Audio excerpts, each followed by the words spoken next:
እልልታ ምቹ የመኖሪያ ቤት ሲያገኙ እልል ከማለት ውጪ ምን ይባላል? ስለ ሪል ስቴት አይነትና ጥራት ሲመዝኑ የመጀመሪያ ጥያቄው የት የሚለው ነው።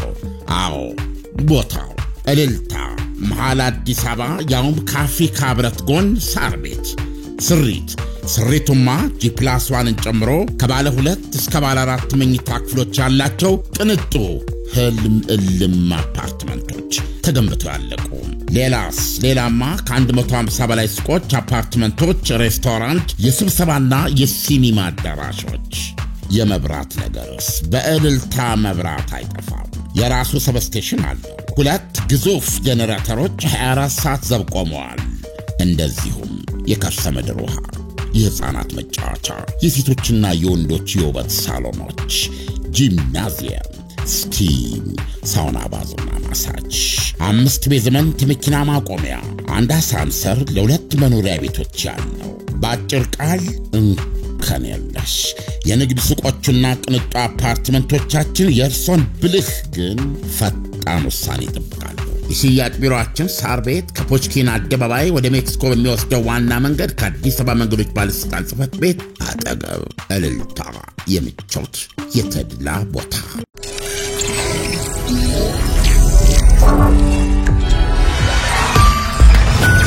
ይህ ከዓለምነህ እንስማ ፕሮግራማችን ነው።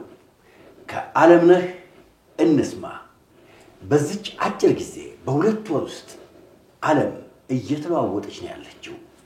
ፈረንሳይ የኒኩለር ዘንጓን አነሳች። አውሮፓን እኔ እጠብቃለሁ አለች። ዓለም ምንድነው እየሆነ ያለው ነገር? አዎ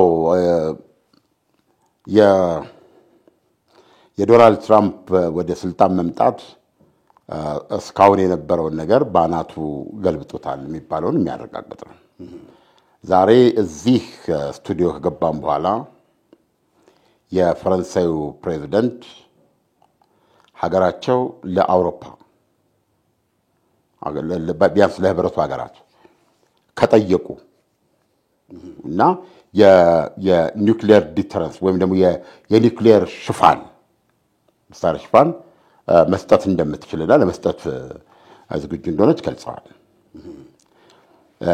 ይሄም የሚያሳየው ከዚህ በኋላ አሜሪካን አብራን እንደሌለች አድርገን ማሰብ አለብን እና አሁን የተቀየረ ጊዜ ውስጥ ያለነው ወይም ክፉ ጊዜ ውስጥ ነው ያለነው ማለት ይችላል እና እንደምታየው አውሮፓ ከማናቸው ዶናልድ ትራምፕ ወደ ስልጣን ከመጡ በኋላ በስብሰባ መሞቷ ነው። አሁን እንኳን ስንተኛ ስብሰባ ነው? ዛሬ ስብሰባ ናቸው። የህብረቱ ሀገራት በሙሉ ኤክስትራኦርዲናሪ ልዩ ስብሰባ ነው የሚያደርጉት። ፓሪስ ላይ አስቸኳይ ስብሰባ አድርገዋል። መጀመሪያ ታስታውሳለህ ከዩክሬን ፖሊሲ ጋር በዩክሬን ጉዳይ ላይ ማለት ነው። የአሜሪካ አቋሟን ግንኙነቷን ከራሽያ ጋር ማድረጓን ተከትሎ እንደገና ደግሞ ባለፈው አርብ በዘለንስኪ ከደረሰባቸው የዋይት ሃውስ ዲፕሎማሲያዊ ውርክብ በኋላ እንግሊዝ ስብሰባ ጠርታ እንዲሁ ተደርጓል። ዛሬ የአውሮፓ የህብረቱ አባል ሀገራት በሙሉ የልዩ ስብሰባ ነው የሚያደርጉት። ደህንነታቸው ላይ ያተኮረ ነው። እንደገና ደግሞ ማክሮን በሚቀጥለው ሳምንት ላይ የአውሮፓ የጦር ዋና አዛዦችን በሙሉ ስብሰባ ጠርቷል። አሁን ደግሞ ሌላ ስብሰባ ነው መሰለኝ የሚናገሩት። ሌላ አስቸኳይ መሪዎች ስብሰባም አለ እና ስታየው አውሮፓ ባለፈው ምንዳል ነው ይሄ ምንድነው እባብ አንገቱን ሲቆረጥ ሌላ ሰውነቱ እንትን ይላል ጊዜ ፈጃለ በሞት። አሁን እንደዛ ነው ማለት አይደለም። እንትኑን ለማለት ነው። ይሄ ምንድነው ይባለው አሁን በጣም አውሮፓ ጉለቱን ለመናገር የምትይዘው የምትጨብጠው አታለች ብሎ መናገር ይቻላል። ምክንያቱም አሁን በዋነኛነት በፊት መሪነት አውሮፓን አለን በማለት ይዘው ለመሄድ ቆመው የምናያቸው እንግሊዝና ፈረንሳይ ናቸው። ኢንፋክት አዲሱ የጀርመን ቻንስለር የሚሆኑት ማለት ነው ጥምር መንግስታቸውን ካቋቋሙ በኋላ የመጀመሪያው ማሸነፋቸውን ያወቁለት ለደጋፊዎቻቸው አውሮፓን ከአሜሪካ ጋር መለያየት ነፃ ማውጣት ነው ብለው የተናገሩ ናቸው። አዎ ስለዚህ አሁን እንደዚህ አሁን ለጊዜው የጀርመኖችም ይሄን ፖሊሲ ያራምዱ የፈረንሳይና የእንግሊዝን የኒውክሌር ሽፋን ይፈልጋሉ ማለት ነው። ለዝግጅቱ ምንድነው አስፈላጊ ከሆነና ሁኔታዎች ካስገደዱ ከራሺያ ጋር እኛ ያን ውጊያ ማድረግ አለብን ነው። አየህ በዩክሬን ላይ የነበራቸው ፖሊሲ ራሺያ ለቃ መውጣት አለባት ሲምፕል ወይ ምን ማለት ነው ራሺያ ለቃ መውጣት አለበት ብዙ ብለናል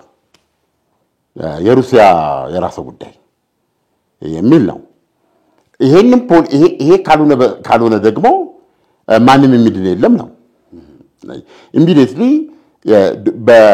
በኔቶ አባልነት እኮ ዋናዋ ተገን አሜሪካ ነበረች። አሁን አሜሪካ በዚህ መንገድ ከአትላንቲክ ማዶ ስትቀር እና ራሺያ ወይም ቭላዲሚር ፑቲን ዩክሬን ላይ ያዙትን ይዞ መቅረት ብቻ አይደለም እኮ ዲማንድ አላት ራሺያ የዩክሬን ያን ያህል የታጠቀ ሰራዊት ሊኖራት አይገባም ማለት በቁጥር በጥራት በማንኛውም ደረጃ እሱ እንዲወሰን ትፈልጋለች። እዚህ ላይ ኮምፕሮማይዝ አታደርግም። ይሄ ጥርጥር የሌለው ነገር ነው። የኔቶ አባል አትሆንም። ይሄ አለ አሁን ይሄን ሁኔታ እንዴት እናልፈዋለን ነው።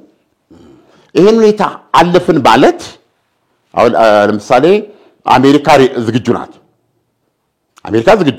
ለምሳሌ ግን ጦርነቱ ባለበት እንዲቆም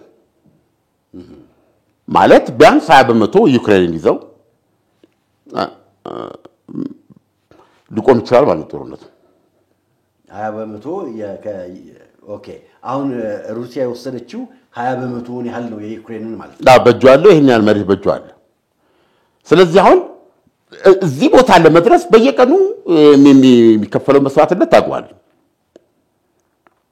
በዚህ ጦርነት ውስጥ በገንዘብ አይተመንም ራሺያ ራሷ ላይ እዚህ ጦርነት ስትገባ ማለት ነው። ስለዚህ ብዙ መስዋዕትነት ተከፈለበት ነው። ሁለተኛ ደግሞ ቨስትድ ኢንተረስት አለ እዚህ ውስጥ ከራሷ ህልውና ጋር የሚያዝ አድርጋ ነው የምታስቀምጠው። ገባ? አሁን የምናየው በማን ነው? በፑቲን አይን ከሆነ የምናየው ከራሺያ የተነጠለች አገር ያልሆነች አገር ወይም እሳቸው እንደሚታ አርቲፊሻል አገር ያን ጊዜ አዳክመው እንደ ሶቪየት ህብረት የበተኑን ጊዜ ሀገር ተብላ ወጣች። ሀገር ተብላ ወጣ። አሁን ያንን ካፒታላይዝ በማድረግ ወደ እውነት ምንድነው ይባለው ወደ እውነተኛ ራሱን የቻለ የተለየ አገር ሆኖ ለመፈጠር ስትል ኦልሞስት ራሺያን የማጥፋት ዓላማ ያዘች እና ይሄችን እውነተኛ አገር ያልሆነች አገር ከኛ በሚያቀርቡት በሳቸው ማለት ነው ያ ይሄንን እንደ ሁለት ሀገሮች በመካከል ጥቂት ላይ ተጣብቀው የተወለዱ መንትዮች ተጣብቀው የተወለዱ ብዙ ጊዜ ኦፕሬሽን አይደሉም።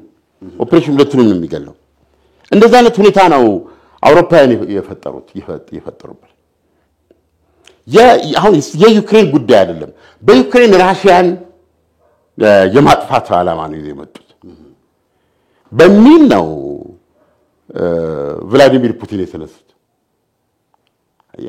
ስለዚህ በመናየው ለምሳሌ በአይናችን በመናየው ሌላ ነገር ውስጥ አንገባ በተግባር ከመናየው ይሄንን ነገር ሲያደርጉ የዚህ ድርጊት አቃፊና ደጋፊ ማስተር ማይንዱ ዘለንስኪ ይዞ ኔቶ መሆኑን ያውቃሉ። ምዕራባውያን መሆናቸውን ያውቃሉ። ስለዚህ ፕሮባብሊ ይሄ የህልውና ጦርነት ነው ለራሺያ። ገብቷል? ዩክሬን ላይ የሚሆነው ነገር በሙሉ ራሱን ችሎ የሚቆይ እንትን የሚል አይደለም። ገብቷል ወይም አሁን በምዕራባውያን ሳቢ ያለችው ዩክሬን መፈጠር ማለት በራሽያ ሞት ላይ ብቻ ሊሆን የሚችል ነው የሚል መረዳት ነው ያለው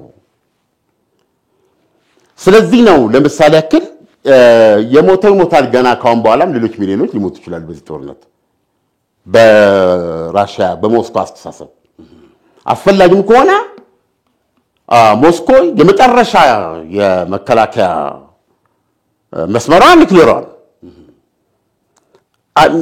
የኒውክሌር ክምችት ደግሞ ዝም ብለው ይዘው የምትቀመጡ አይደለም ለህልውና የምትጠቀምበት ነው ስለዚህ እዛ ድረስ መሄድ አለብን በሚል ያዙት ጉዳይ ገባ ወይም አሁን በአንዳንድ ሰዎች አቀራረብ በምዕራባውያን አቀራረብ ወይም እንግዲህ በማሊ ፕሮፓጋንዳ እንትን አለ አድቬንቸር አስመስሎ ላይ ያቀርቡት ይችላል እንዴት አድቬንቸር ይሆናል ለምሳሌ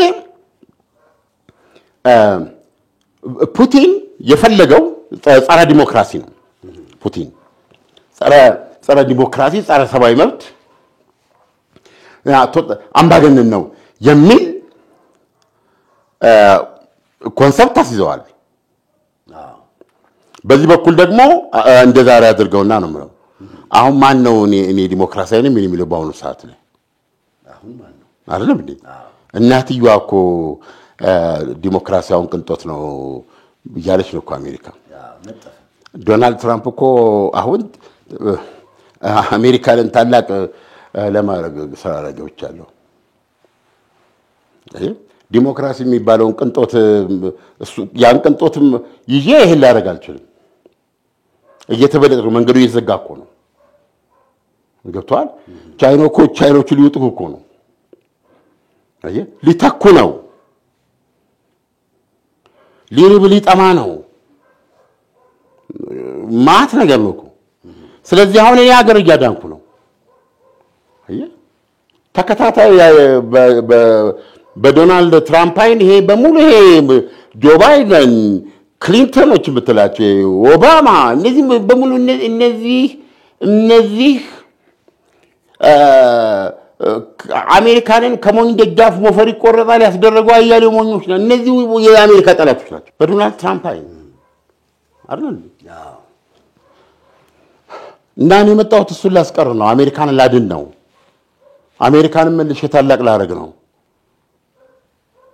እና እምለው ነገር የማይፈጸም ከሆነ ምንም ልሰራ አልችልም ገብቷል ድምጽ ስለዚህ ትንሽ አምባገነን መሆን አለብኝ የሚል ነገር ነው ብናየው አሁን የአሜሪካ ኮንግረስ ንግግር ሲያደርጉ ባሁኑ አንደኛ ምንድነው ኮንግረስ ውስጥ ያላቸው የወንበር ብልጫ እዚህ ግባ የሚባል ብዙ አይደለም ሪፐብሊካኖች በቁጥር ይበልጣሉ ግን እንደ ያህል ብልጫ ብለ እንትን የምትሉ አይደለም በጣም የተቀራረበ ወንበር ነው ያላቸው ግማሽ ወንበር የአሜሪካ ኮንግረስ ተቋሚ ነው ሲናገሩ ኤቭሪቲንግ እሳቸው አሜሪካ ኢዝ ባክ ብለው ነው ጀመሩት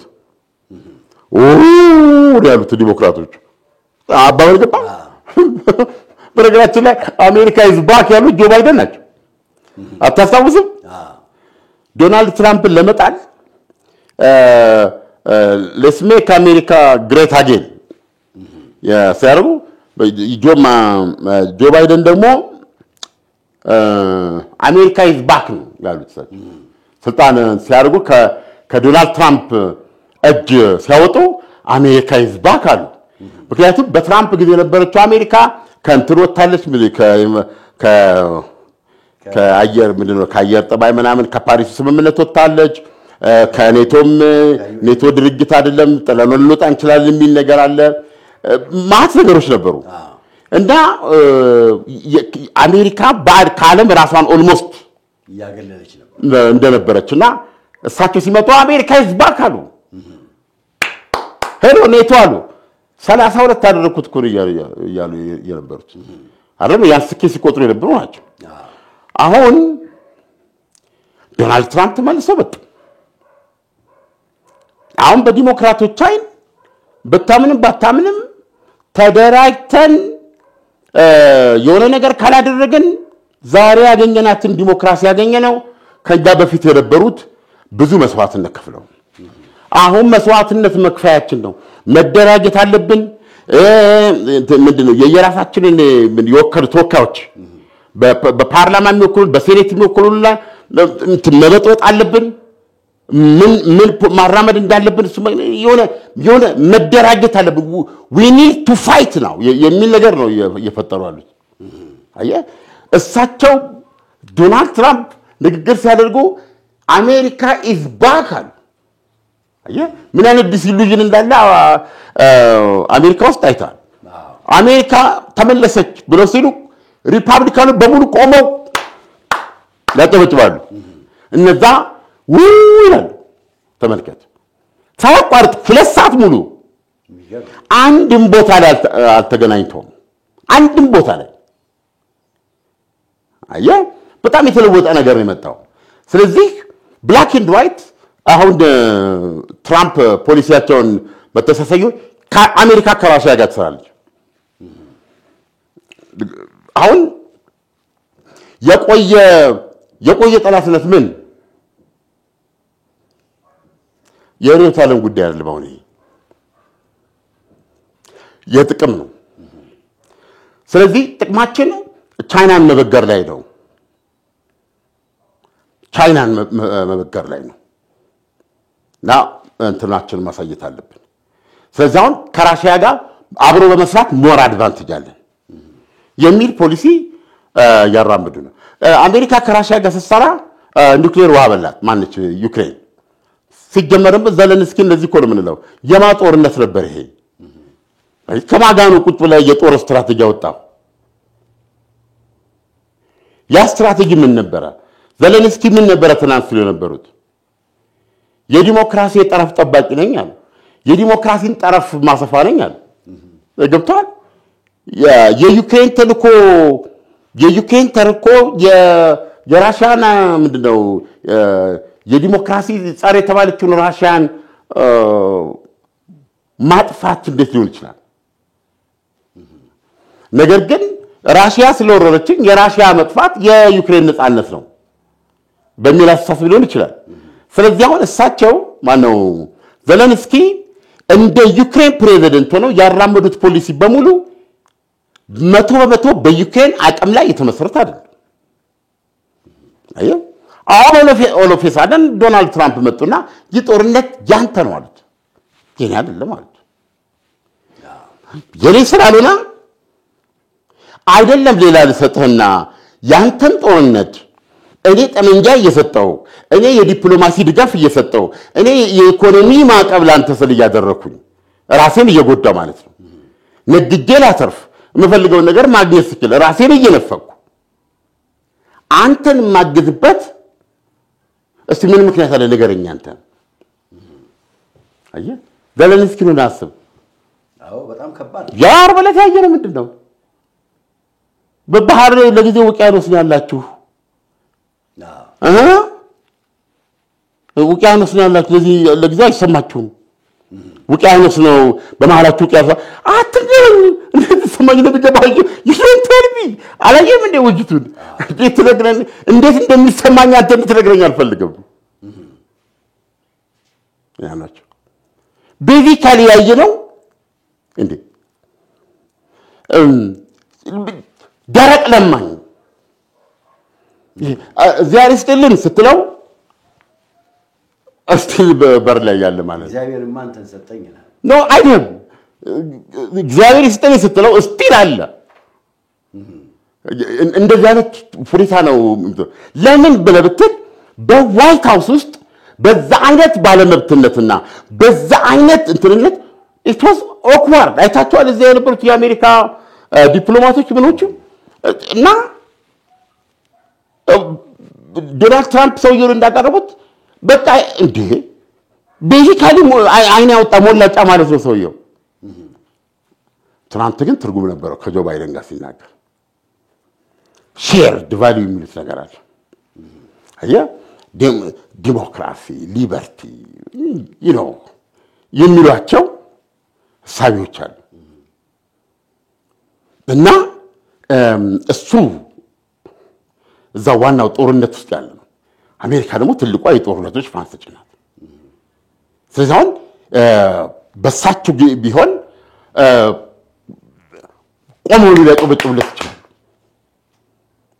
እዛሁን ዛሬው ወርከብ ብለን የገለጽነው ጀግንነት ይሆን ነበር። ዶናልድ ትራምፕ ግን ራሳቸውን በደንብ አድርገው ገልጸው የመጡ ናቸው። ዲሞክራሲ እነዚህ አይመለከታቸው። ብትፈልግ ዲሞክራቲክ ሁን፣ ባትፈልግ ዲሞክራቲክ አትሁን፣ ቶታሊታሪያን ሁን፣ ይሄ ካንተ ነው። ካንተ የሚፈልጉት ነገር ካለ በንግድ አግባብ ያገኛሉ፣ ሰጥተው መቀበል ያገኛሉ፣ በግዢ ያገኛሉ። ስለዚህ እንደዚህ ናቸው። ይሄ በተቀየረበት ሁኔታ ዘለንስኪ በዛ ነው ሲናገሩ ያየው ነገር እንዳስ በእነዛው ለአሜሪካ መሪዎች ሳያቸው በዘለንስኪ ቦታ መሆን አትፈልግም ፈጽሞ እንትን አልነበረም። ሰው ውጤቱም ያው ያየው ሆኗል ማለት ነው። ስለዚህ አሁን ዶናልድ ትራምፕ ለራሷ የምትቆም አሜሪካን ነው ያመጡት። ሌላ ሁሉ ሰከንደሪ ነው። አሁን አለ እንግዲህ ዶናልድ ትራምፕን ስንመለከት ልክ እሳቸው በመጡ ማግስት ሊባል በሚችል መልኩ አቅጣጫዎች በሙሉ እየተቀየሩ ነው ያሉት። አሁን ሩሲያ የዚህ ተጠቃሚ ናት ወይ? አሁን ፊት ለፊት ስንመለከት ማለት ነው ሩሲያ እስካሁን ብዙ እየተናገረች አይደለም። ከአሜሪካ እና ከአውሮፓ ነው በከፍተኛ ሁኔታ እነዚህ ነገሮች እየተብራሩ ያሉት። አሁን እንግዲህ ደግሞ ከትላንትና ጀምሮ ቻይና ገባችበት ማለት ነው። ቻይና ትላንትና ያሳወቀችው አቋም በየትኛው መንገድ በየትኛው አቅጣጫ ከአሜሪካ ጋር ለመዋጋት ዝግጁ ነኝ ያለችው። አሁን ደግሞ ፈረንሳይ በኒኩለር አውሮፓን ተጠብቃለሁ ስትል ምን ማለት ነው? አሁን ኒኩለር ታጣቂ የሆነችዋን ሩሲያ ከዓለም አንደኛ በኒኩለር ኃይሏ የምትታወቀዋን ሩሲያን አስቀምጠህ እኔ ተጠብቃለሁ ማለት ፕሮፓጋንዳ ነው ወይስ ተጨባጭ የሚሆን ነገር ነው? ይሄ አሁን አውሮፓውያኖችም አሁን የሚሉትን አሁን የሚሉት የተብላላ ነው ብዬ ያላሰብም። አንድ የሰከነ አቋምና እውነታን ለመቀበል ወይም ከነሱ ይሁን እንትን ለማለት የሰከነ ሁኔታ የለም። አሁን ለምሳሌ እንግሊዝ በአውሮፓ ውስጥ የስታርመር ሲነቃነቁ ነው የሚታዩት። እንደውም አንዳንዴ ማዕከል የሆኑ ነው የሚመስለው። ግን ማገናዘብ ያለብን ከአውሮፓ ማህበር የወጣች ሀገር ነች። ቢቻላትም አውሮፓን ለማፍረስ አልሞከረችም ብሎ ማሰብ ያስቸግራል።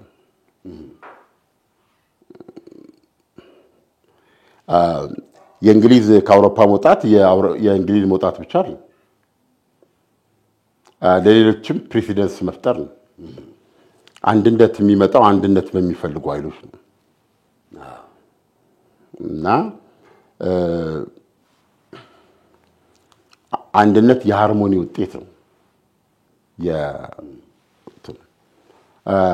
ነገር ግን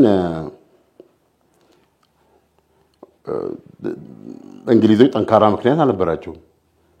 ይሄ እኮ አንዳንድ ጊዜ ስለ ነገሮች ያለህን መረዳት ሚስጥራዊ ማድረግ የለብህም፣ የምታየውን ማመን አለብህ የሚል አመለካከት ያለኝ ራሳቸው እንግሊዞች ግማሽ እንግሊዝ በወቅቱ ምክንያቱ አይገባቸውም ነበር። ጉዳዩ ለሪፈረንደም ቀረበ ማለት ነው። ብሬክዚት በማለት ትልቅ እንደው ሚና የተጫወቱት እኚህ ቦጅቧጃው ጋዜጠኛ እኔ ጋዜጠኛ ነው የምላቸው የእንግሊዙ ማለት ቦንሰን ነው ማለት ነው ቦሪስ ጆንሰን ዋና በዚህ ጉዳይ እንትን የነበሩ ናቸው። እና ተከታታይ ለምሳሌ እነ ካሜሩን ጠቅላይ ሚኒስትር በካሜሩን እኮ በጣም ፋይት አድርጓል ይሄ ነገር እንዳይሆን። ከሱንም የተኩት ጠቅላይ ሚኒስትር እንደዚህ ነው ያደረጉት። እና የዚህ የብሬክዚት እንቅስቃሴ ይሄ ነው የሚባል ስትሮንግ ምክንያት አልነበረው፣ ውሃም ያነሳ ምክንያት አልነበረው። ይሄን እኔ አይደለም ብለው ማንንም ሰው ገብቶ የሚያው ነገር እንደነገርኩ የዝም ብለ በማህበራዊ እንትና ላይ ጽይም ምናምን ያደረጉ ጀርመኖች ኦፍ ኮርስ የህብረቱ ላይ ትልቅ ኢኮኖሚ ያላት ጀርመን ነች። ያን ሁሉ ቀውስ ሀገሮችን ለዚህ ያበደረች ለዚህ እንትን ይያለች አይተናል አይደል? ስለዚህ ትልቅ ሀገር ናት፣ ሚኒማም ትልቅ ነው፣ መወጣት አለባት። ግን ያንን ሃርሞኒ ይዞ መቀጠል አልሆናቸው ለእንግሊዞች አልሆነ። ይሄ እንግሊዞች የራሳቸው የተለየ ችግር ነው። ስለዚህ ድንበራችንን በራሳችን መቆጣጠር አለብን ማን መውጣት እንዳለበት እኛ እንትን ማወቅ አለብን ይሄ ስፔሻል ነው ገንዘባችን እንደዚህ የሚል አቋም ይዘው መጨረሻ ላይ ወጡ በነገራችን ላይ ከዛ እኮ በመውጣታቸው በኮንሲኩዌንስ ያጡት እኮ ገንዘብ በቢሊዮን የሚቆጠሩ እኮ እንደገና የንግድ እንትናቸው ለማሳሰር የነቀለውን እዚህ ነቀለው እዛኛው ላይ ማት ወደ ውስጥ ገባ ይሄ ግን እዚህ ሁሉ ውስጥ ለመድረስ አንዳንድ በጣም ነው የሚያስደንቀ በጣም ነው የሚገርም እንደዛ የሆነች ሀገር ናት እንግሊዝ አሁን ደግሞ በአብዛኛው እንግሊዛዊ አሁን ይሄ ከመፈጠሩ አይደለም ነገር አሁን በመሃል ወደዚህ በነበረው ብዙዎች ኮስቲን የሚያደርጉት እንግሊዝ ከአውሮፓ ህብረት የወጣችበት ምክንያት አሁን ይሄን አምኖ ቆሞም ቢናገር ለዚህ ወጣ ነው ደጋረግን የሚላኝ እንግሊዛዊ በብዛት ይል ግን ኮስቱን ተመልከተው የሆነው ይሄን ያደረጉ አሁን በመሪነት የምትጫወተው አሁን የፈረንሳይ ፕሬዝዳንት ማክሮን የሚናገረው እኛና እንግሊዝ ይያለ እኛና እንግሊዝ ለአውሮፓ የኒውክሌር ሺልድ መስጠት ይችላል የኒውክሌር ጋሻ መስጠት ይችላል ከ200 እና ከ300 አይበልጥም ሁለቱ በነፍስ ወከፍ ያላቸው የኒውክሌር መሳሪያ ማለት ነው በጣም ትንሽ ነው አዎ ከዛ ውስጥ ደግሞ እንግዲህ የተጠመደ በመጋዘን ውስጥ ያለ ብሎ የሚያስቀምጡት አለ በዚህ ደረጃ ያላቸው ማለት ነው እና ከቻይና ቀጥለው ያሉ ናቸው ቻይና ሶስተኛ ነች ፈረንሳይ አራተኛ ትመስለኛለች እንግሊዝ አምስተኛ ነች የኒውክሌር እንትናቸው ይሄ ነው ራሽያ የሁለቱ 8 ጥፍ አላት በቀላሉ ሁለቱ አንድ ላይ ያላቸውን 8 ጥፍ አላት የኒውክሌር መሳሪያ ማለት ነው ቻይናን በየአመቱ 1000 የኒውክሌር መሳሪያ የማምረት እቅድ ይዛ እየተንቀሳቀሰች ነው ብለው ያምናሉ በይፋ ገና አሁን የሚያስቀምጡ ለ500 ነው የሚሉት እንግዲህ አስቸጋሪ ነው ስለዚህ ይሄ ነው ያለው ሁኔታ ግን እንግሊዝ ከማጋር ናት አሁን እዛው ውሳኔ ላይ መድረስ አልቻሉም መሆኑ አሁን እንግዲህ አሜሪካ ደግሞ ከእንግሊዝ ጋር የተለየ ልዩነት ራሱ የፈረንሳይ ፕሬዝዳንት ያለው እኔ ማሰብ የምፈልገው አሜሪካውንም አብራን እንዳለች ነው ግታን ሰክነው እንኳን ነገሮችን ለማየት አሁን ትልቁ አስቸጋሪ ነገር ምንድነው አሜሪካ ማለት ዶናልድ ትራምፕ ናት ዶናልድ ትራምፕ ደግሞ በምንድነው የሚባለው ወይ ከዚህ በፊት ጆርናል ላይ ባስነበቡት ወይ ከዚህ በፊት እንዲህ አይነት ፖሊሲ ያላቸው እንዲህ አይነት ሰው ናቸው ወይም እንዲህ በመጀመሪያ ደረጃ እኮ የዶናልድ ትራምፕ ሪፐብሊካን ናቸው ነገር ግን አሁን ምን እየተባለ ነው ያለው በፊት እንደታቆ ሪፐብሊካን አይደል የዶናልድ ትራምፕ ሪፐብሊካኒዝም ነው ያለው ስለዚህ አሁን ዶናልድ ትራምፕን እንዲህ ነው አቅጣጫቸው የፖሊሲ እምነታቸው የእንትን አመለካከታቸው ብለ አናላይዝ አድርገ ከጽሁፍ ከዚህ በፊት በነበረው ፖለቲካ መድረክ በታወቀ የፖለቲካ ሰብና ባራመዱት የፖለቲካ አቋም ብለ ከኋላቸው የምታገኘው ነገር የለም so you are dealing ከማጋኖ ዲል የምታደርገው ከዶናልድ ትራምፕ ጋር አይደል ማስረጃ ለፍት በቀላሉ ማቀብ ምንድነው ሜክሲኮና ካናዳ ላይ 25% ጥረዋል ታሪፍ እና ማክሰኞ ይጸናል ከማክሰኞ ጀምሮ ይጸናል ብለው ተና ባለፈው ካንዶር በፊት ከዛ የሆነ 24 ሰዓት ምናምን ሲቀረው ተነጋገርን ምናምን ለአንዶር ስራት ማለት አሁን ደግሞ እንደገና መልሰው ጫኑ ሜክሲኮና ካናዳ ላይ አሁንም እንደገና ለአንዶር ስራት ማለት እየፈረሙ ያነሱታል ነው እንትኑማ ተወስኗል ምንድነው ፈረመው ማቀብ አድርጋለሁ ብለዋል ግን ተግባራዊ ሲመጣ ለአንዶር አራዝመዋል ይላል በመካከሉ ይሰርታል ስለዚህ ይቀራል ማቀቡ ላይ ይጣል ይችላል አሁን ይሄ ለምሳሌ ተረጋግተህ እንዲህ ነው በቃ እንዲህ ነው ምን ሄደው ብለ ከዶናልድ ትራምፕ ጋር ለመሄድ አትችልም እሳቸው ጋር ነው ውሳኔ ያለው ነገርኩ ከምንም አይነት ፍልስፍና ጋር አጣብቃት ይዛቸው አይደል ለምሳሌ በእንትና ላይ እርግጠኛ ሆነ የሚናገሩት ለምንድነው በዶናልድ ትራምፕ ላይ ይቅርታ በቭላዲሚር ፑቲን ላይ ቭላዲሚር ፑቲን የሶቪየት መፍረስን የሃያኛው ክፍለ ዘመን መቅሰፍት ነው ብለዋል ያሉ ሰው ናቸው ተጠጣሽ ናቸው ማለት ነው ስለዚህ አሁን በኋላ ላይ ያደረጓቸው ነገር ወስዱና ጆርጂያ ላይ ምን አደረገ ከዛ ላይ ምን አደረገ አሁን ደግሞ ዩክሬን ላይ ምን ያደረገ ወስዱና በስም ይፈልጋው ሁኔታው ተስተካከሉለት ሶቪየት ህብረትን መመለስ ነው አሁን እንደዚህ ብሎ ለማሰብ የሚያስችል ትክክልም ባይሆን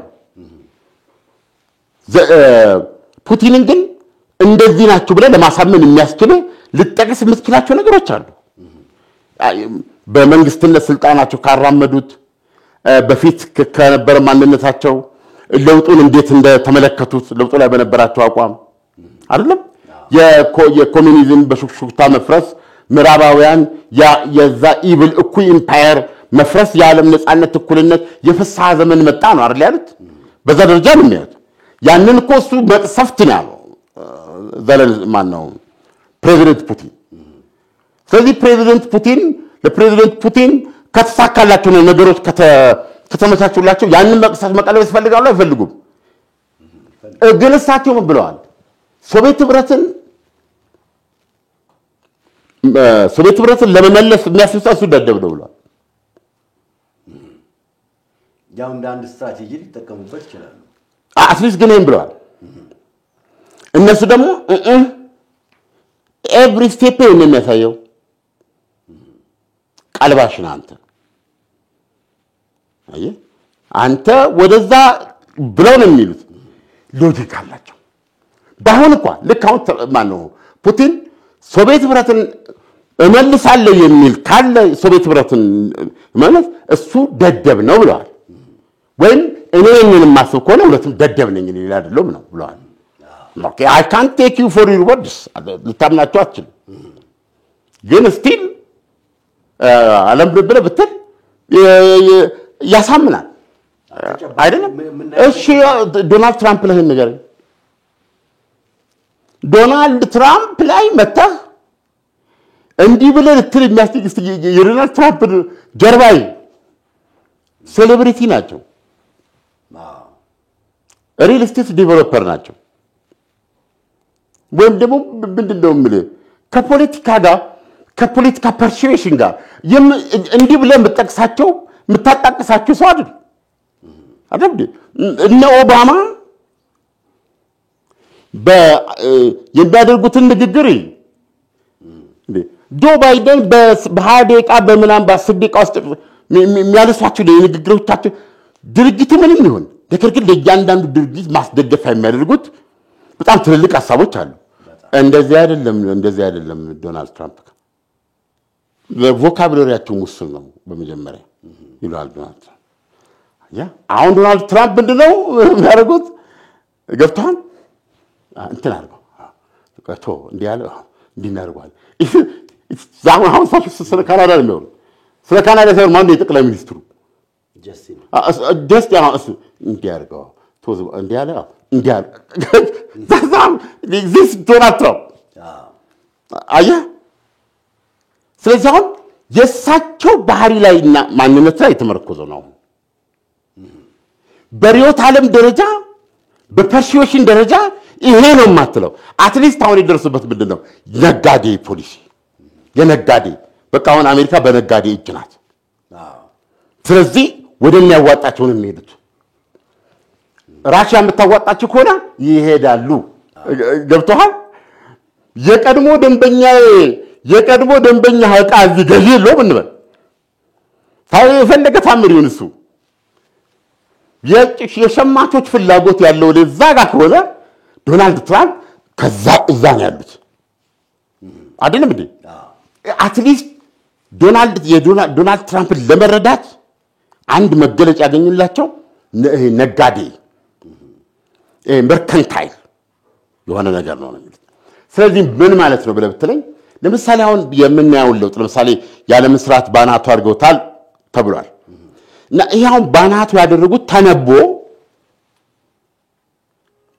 ምንድነው አምባገነንነትን ይወዳሉ አምባገነን የመሆን እንደነ ፑቲን እንደዚህ አይነት ነገር ነው ያላቸው ፍላጎት ወይም ዲሞክራሲን የሚጠሉ እኩልነት ናቸው ምንድናቸው ነገ ከአውሮፓ ጋር ሊሰሩ ይችላሉ ተመልሰው ይሄ ነው ደግሞ የሚያስፈራው አሁን ነጋዴ ብለው እሳቸው የሚያዩት እሳቸው እኮ ተናገሩ አሁን እኔ የአሜሪካ መሪ ነኝ አበቃ ስለዚህ ቀን ከሌት ማስበና መሰራው የአሜሪካንን ጥቅም ነው የመፈጥራቸው ግንኙነትም ሆነ ወዳጅነቶች በድምር የአሜሪካንን ታላቅነት መልቀቆ የበገንዘብ ጉዳይ ብቻ አይደለም አሁን እንግዲህ ይሄንን ነው የሚሰሩት ስለዚህ አውሮፓውያኑ አንድ ቦታ ላይ ገና አሁን ከራሺያ ጋር ምን እንዳለ እናውቀው ከበስተጀርባ ብዙ እንቅስቃሴዎች እንዳሉ ይወራል ፕሮባብሊ ስለነዚህ እንቅስቃሴዎች ምዕራባውያኑ የተሻለ መረዳት ይኖራቸዋል ዞሮ አንድ ግልጽ የሆነ ነገር ቢኖር ምንድነው ልክ እንደ ጆ ባይደን የሚተማመኑበት እንደ ኦባማ ከዚህ በፊት እንደነበሩት የአሜሪካ ፕሬዝዳንቶች ሼርድ በሚሉት ቫልዩ ላይ ተመሰረተ እንጋራዋለን በሚሉ እሴቶች ላይ እንጋራዋለን በሚሉት እሳቢዎች ላይ እንጋራዋለን በሚሉት ጥቅም እንጋራዋለን በሚሉት የዓለም ስርዓት ባስቀመጡበት የሚያገኙት ሰው ዋይት ሃውስ የለም አሁን ዋይት ሃውስ ያሉት በአማርኛ ስማቸው አቶ ነሲቡ ልትላቸው ይችላል ግን አለ እንግዲህ በፖለቲካ ቋሚ ጥቅም እንጂ ቋሚ ወዳጅ የለም የሚባል አባባል አለና አሁን ዶናልድ ትራምፕ እየተከተሉ ያሉት ይሄንን ነው ይሄ ሂደት ሌሎቹም ይሄንኑ አክብረው ይቀጥሉታል ተብሎ ነው የሚታሰበው ለምሳሌ ቅድም ማንስቼልሃለሁ በሩሲያና በቻይና መካከል የነበረው ጠንካራ ወዳጅነት አሁን አሜሪካ ከቻይና ጋር ያላት የመናገድ ፍላጎትና አብሮ የመስራት ፍላጎት በቻይናውያን አይን ሲታይ ጥሩ ወዳጄን ወይም ደግሞ ከፍተኛ የሆነ የኒኩለር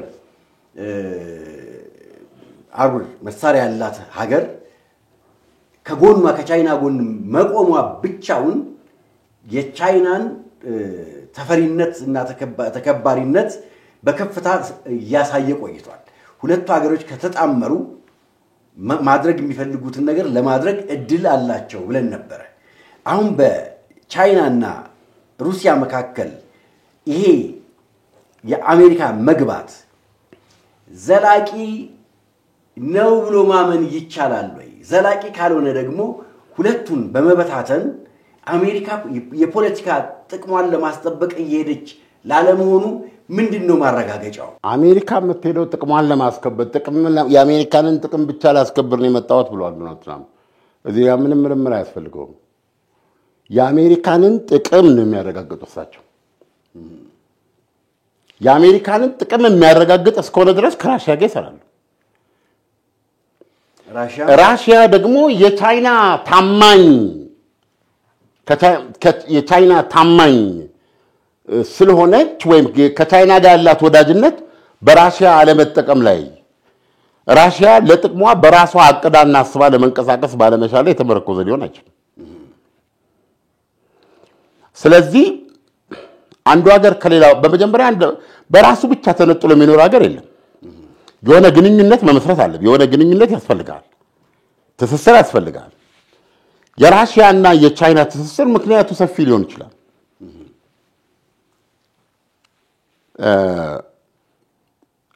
አንዱ ለምሳሌ እንግዲህ አሁን አስቸጋሪ ነው የሚሆነው ፑቲን በተለያዩ መድረኮች ላይ ለምሳሌ ካርልሰን ጋር ባደረጉት ረጅም ቃለ ምልልስ በአንድ ወቅት ብላክ ኤንድ ዋይት የኔቶ አባል አድርጉን ብለው ጠይቀው ነበር አይ ቲንክ በክሊንተን ጊዜ ነው ማፑቲን ያ ራሺያ የኔቶ አባል ስለዚህ ያልተቀበሏቸው ዲሞክራቲክ አይደለም ማለት ነው አንዳንድ ጊዜ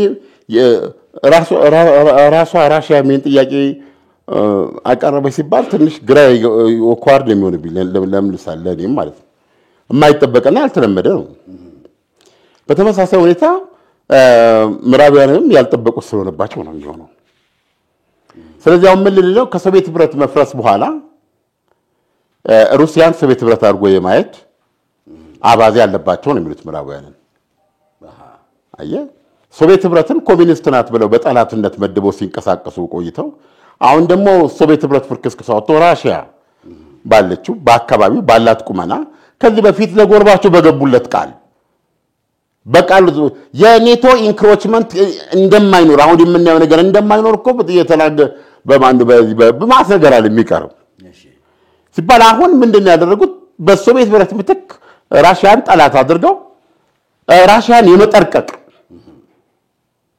ወይም ደግሞ ቤዚካሊ እኮ እንደውም እኮ ብለዋል ቀዝቃዛው ጦርነት አበቃ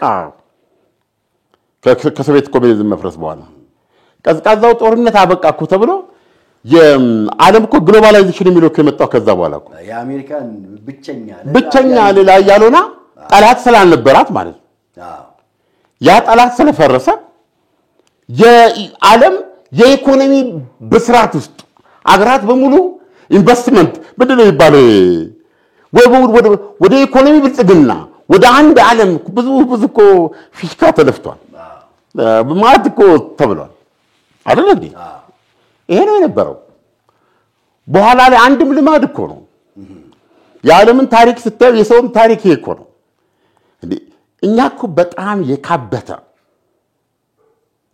አየ በብዙ ጥራዝ መጽሐፍቶች ደረጃ ሊታሰቡ የሚችሉ ተረት በመንላቸው በምሳሌ አነጋገር በእንትኖች እኮ ሌላ ቦታ ሳይኖር ማት እኮ ዕውቀት አለ እዚህ እንትን ውስጥ ምንድን ነበር የሚሉት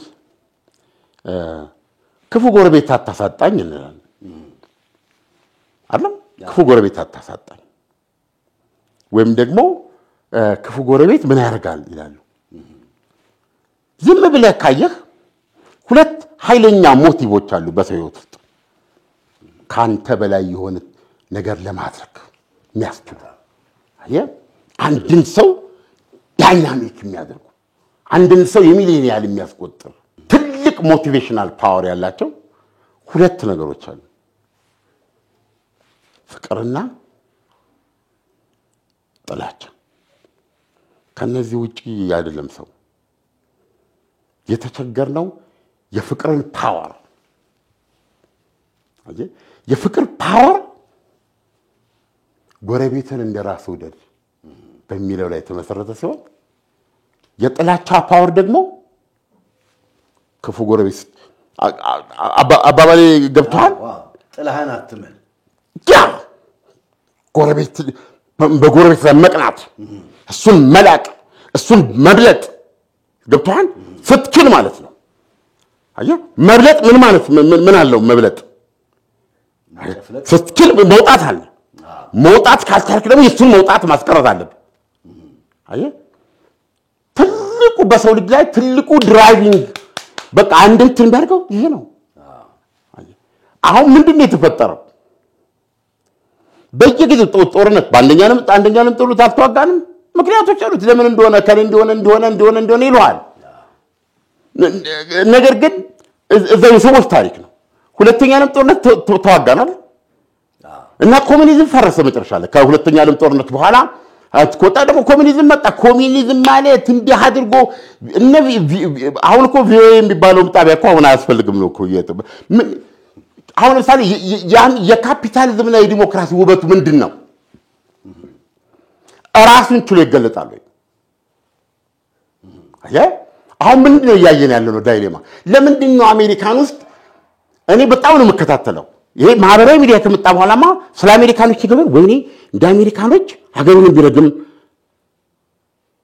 ሰው የለም ማለት እስክትል ድረስ ነው ጆ ባይደን በለው ኦባማ በለው ማን በሙሉስ ኔጌቲቭ ከመናገር እንዴ በጣም ነው ግራም ይገባው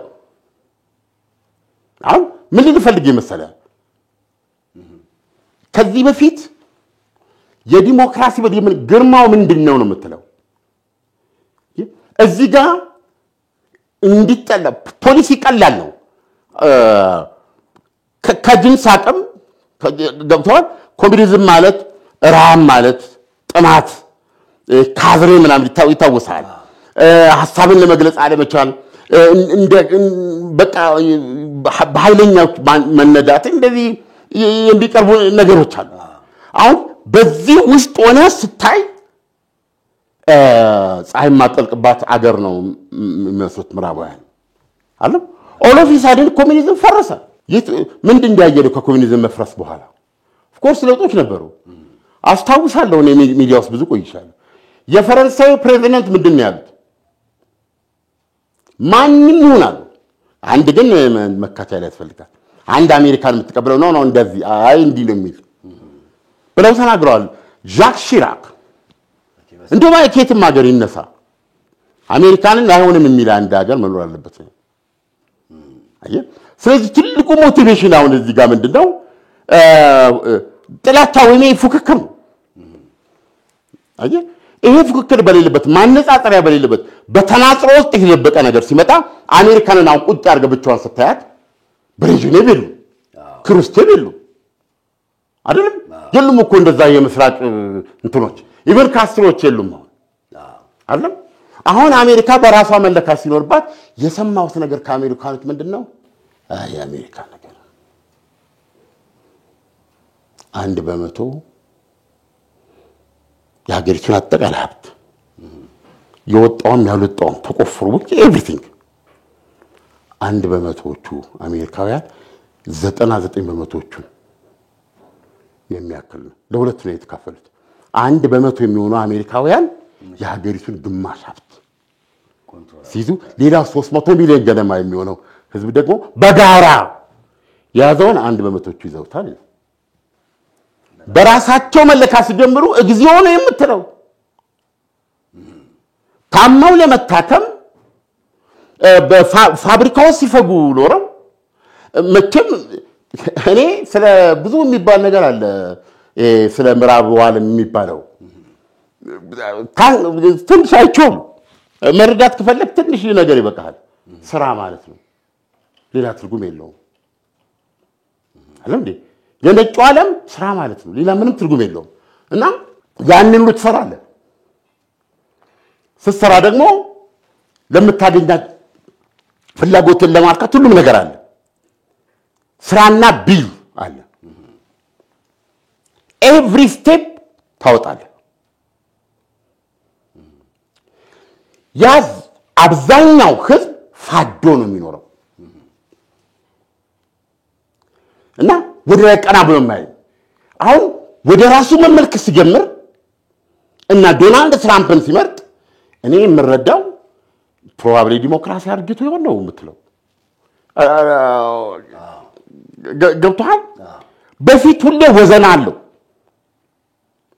አየም አይስክሬም እየመጠጥክ ትሄዳለህ እልልታ ምቹ የመኖሪያ ቤት ሲያገኙ እልል ከማለት ውጪ ምን ይባላል ስለ ሪል ስቴት አይነትና ጥራት ሲመዝኑ የመጀመሪያ ጥያቄው የት የሚለው ነው አዎ ቦታው እልልታ መሃል አዲስ አበባ ያውም ከአፍሪካ ህብረት ጎን ሳር ቤት ስሪቱማ ጂ+1ን ጨምሮ ከባለ 2 እስከ ባለ 4 መኝታ ክፍሎች ያላቸው ቅንጡ ህልም እልም አፓርትመንቶች ተገንብተው ያለቁ ሌላማ ከ150 በላይ ሱቆች አፓርትመንቶች ሬስቶራንት የስብሰባና የሲኒማ አዳራሾች የመብራት ነገርስ በእልልታ መብራት አይጠፋም የራሱ ሰብስቴሽን አለው 2 ግዙፍ ጄኔሬተሮች 24 ሰዓት ዘብ ቆመዋል እንደዚሁም የከርሰ ምድር ውሃ የህፃናት መጫወቻ የሴቶችና የወንዶች የውበት ሳሎኖች ጂምናዚየም ስቲም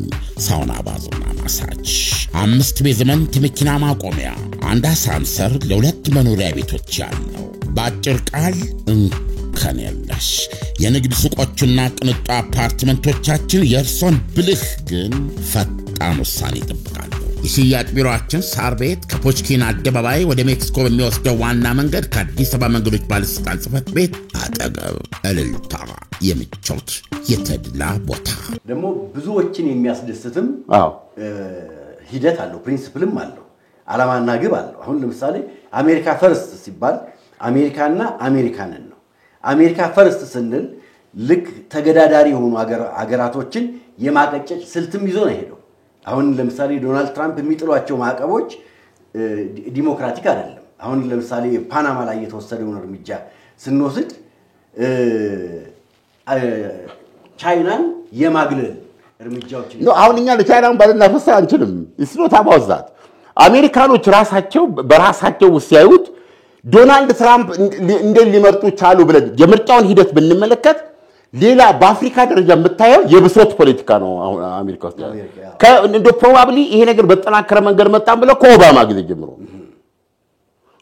ኦባማ በማነው በጆርጅ ቡሽ ሜስ ላይ የተመሰረተ ሰው ነው ማለት ይችላል ገብቷል በጣም አብዝቶ በዛ ከመጠቀሙ የተነሳ ማኬን ኢቭን ስልጣን ይዞ ማለት ጆርጅ ቡሽን ጥሎ ማለት ነው ጆርጅ ቡሽን ጥሎ አንደኛ ስልጣን ዘመኑ ጨርሶ የሁለተኛ ዘመን የስልጣን ውድድሩ ሲያደርግ በጆርጅ ቡሽ እንትን ነበረሳቸው ይመታቸው ኦኬ አንዳንድ ፖለቲካውን ለማሸነፍና ወደ እንትን ለመግባት ትልቅ የምርጫ እንትን ይሏል በኋላ ላይ እየገባን የመጣ ብዙ ነገር ነው አንድ ቦታ ላይ ኮሳቸው ማናቸው ጆማክ ይቅርታ አድርግልኝ ማነው ይቅርታ አድርግልኝ ኦባማ እኔ ማኬን ነኝ